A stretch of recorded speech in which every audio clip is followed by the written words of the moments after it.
What's up, y'all? It's your boy Jay the General, coming from the General's Report. We're joined today by Samantha Myers-Galberth, and she's a mom, obviously, and also a stylist, also a former cheerleader, probably still in her mind a cheerleader. We're gonna get to talk to her about her businesses and her family life, as well as her husband and her son. And I hope you guys enjoy it.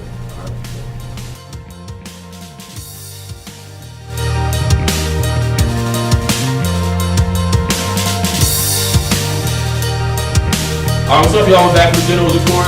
Again, as I said, we're joined by Samantha Myers-Galberth.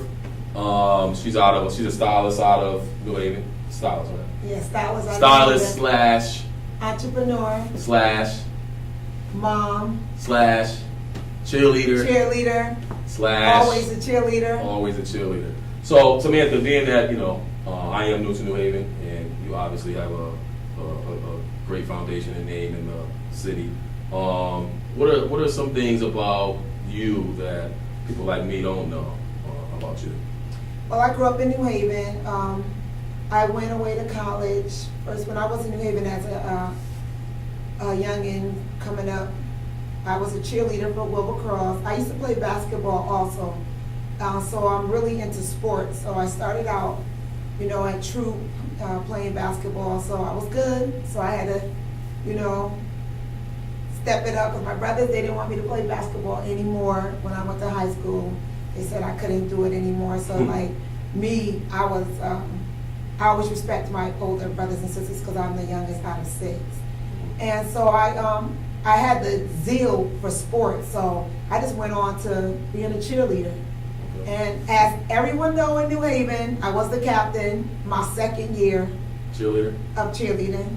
And I did very well because I loved it. I love basketball, I love football, I just love sports. And our family is just a sports family. We came from that. So when you say family, what is your family? Like, who are your family? My family is, I'm the youngest out of 6. It's 3 girls and 3 boys my mom and dad had. And we grew up very close.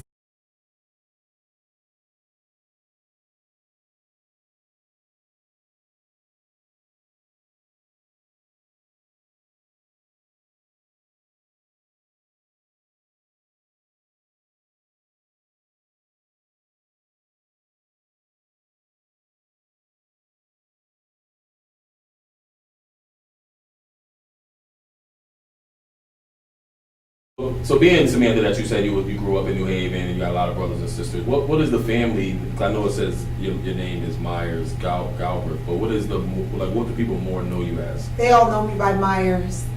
Now is Myers a big popular name? Yeah, Myers is big in New Haven. Everybody knows the Myers. They see us at all the games. Even if our kid isn't playing, we're still at all the basketball games and the football games. And so the Myers.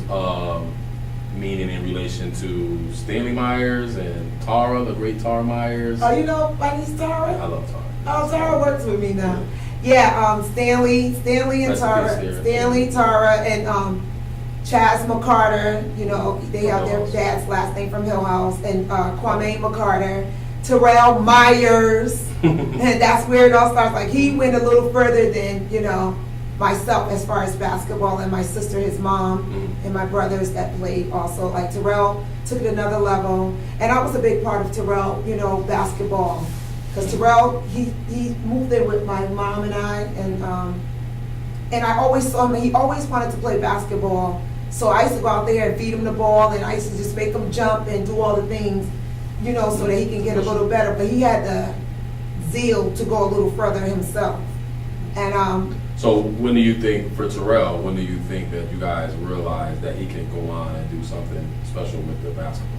Well, when he was playing at Hill House, he had, first I knew he would go a little further because Terrell was very smart, book-wise. And then that was just the extra added on. Like, my sister, she prepared him at an early age as far as education. He used to be in the backyard every single day and night, playing basketball, all day, all night, Gulf Street, everywhere there was a court, Terrell was there. And I just knew he was gonna go a little further because his head was he was a little smarter than most kids that came up around the projects. Like, first of all, we didn't let him hang out late. You know, a certain time he was in the house, taking a bath, getting ready, prepared for the next day. And when he played basketball for Hill House, that's when he really got, no, it started at Farnham, but I don't think it was as serious as when he went to Hill House. Hill House, he just... So let me ask you this, did Hill House look for him, or he looked for Hill House when it was time to go to school, for high school? He looked for Hill House because that was his district, so it wasn't like a look, it wasn't like how it is today, they're looking for you. It's your district, you played in your area. Yeah. It's nothing like it is today, everybody out scouting and so forth. They don't do that. They didn't do that back in the day. It was like, you lived in this district, this was school you're gonna go to. And so, so how, you know, we can jump around and stuff like that, but how do you feel about, not any particular school or city, but how do you feel about now with the kids being courted by high school coaches and stuff like that? How do you feel about that? I don't like it. I don't like it because I feel like, let the kid make their own decisions, and it puts too much pressure on a kid coming out of middle school, 8th grade, coming into high school, and it's like too many people coming after you, and so you confuse the kid, and then you make them kind of lose a little confidence too, you know, while you're out there, because everybody's all over your kid. So then when you decide to pick a school, then everybody's mad at you. So I don't like the scouting. I think you should let the kid make a decision, and as an adult, you should just go with them. And if you know the parents, just be happy for whatever kid decision that their kid made. You know, I think a lot of parents, they say to me, they was like, well, you should have let your kid go to this school, and you should let the kid go to, but I'm like this, my kid is the one playing. My mom didn't do it to me. When I was coming up, as a matter of fact, our mom didn't have time to fill what school what's basketball, sports, or whatever sports you played, just like you played, and that was it. They support sometimes, but like it's a little different today. We're younger parents, and we're more energetic, so we're more into our kids and what they're doing so that the streets won't get to them. Mm-hmm. But I just feel like our kid should pick whatever school they want to go to, they want to play for, and if they make the team, so be it, and let them have fun. You know, that should be winning or losing. Because is that your kid's goal? Like, okay, let's just say my son picks or my daughter picks career because she thinks they're going to win the state championship. Does it make your kid any less that they play for Sacred Heart Academy High School rather than career? No, it's really what the kid wants to do. Like, you know, because at the end of the day, they're the one playing the game, and they have to feel comfortable and happy where they are. Mm-hmm. They can't go on their parents'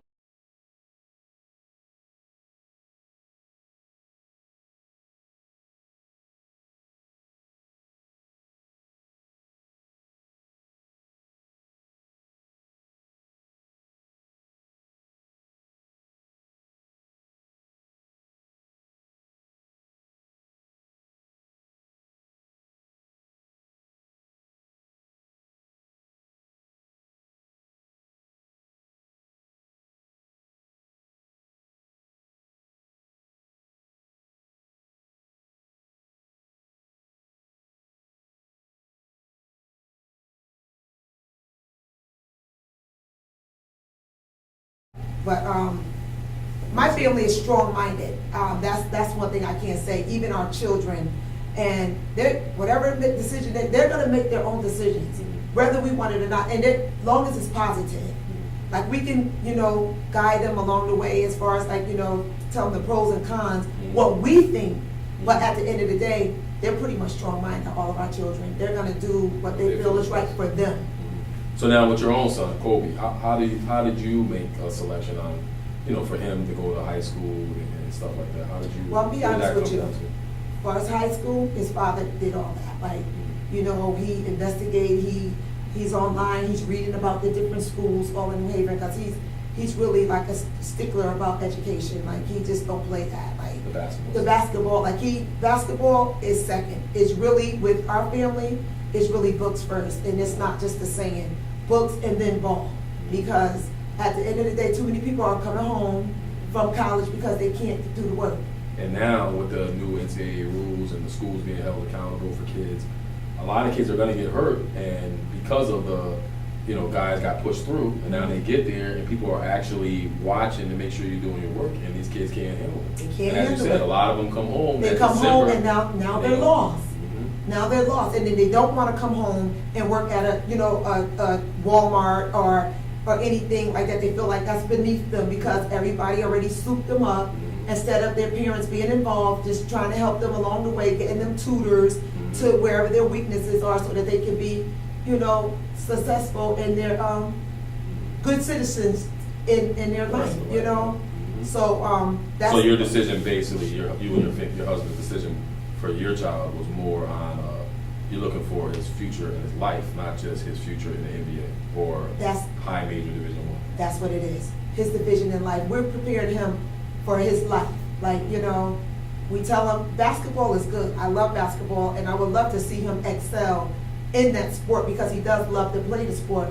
But I'd also like to see him excel in his grades the most, because right now he's really into school, and I thank God for his middle school because they have prepared him for high school. So, and his expectations in life are really high. His dreams are big, and in order for you to succeed in what you want, you have to have those grades. You have to start now. And I always tell him this: work hard now so you can chill later. And what I mean is, do all your work now, because you can do anything. The sky's the limit, and wherever you want to go, that's where you're going. You just have to believe in you, and that's what we're working on with him now, believing in himself.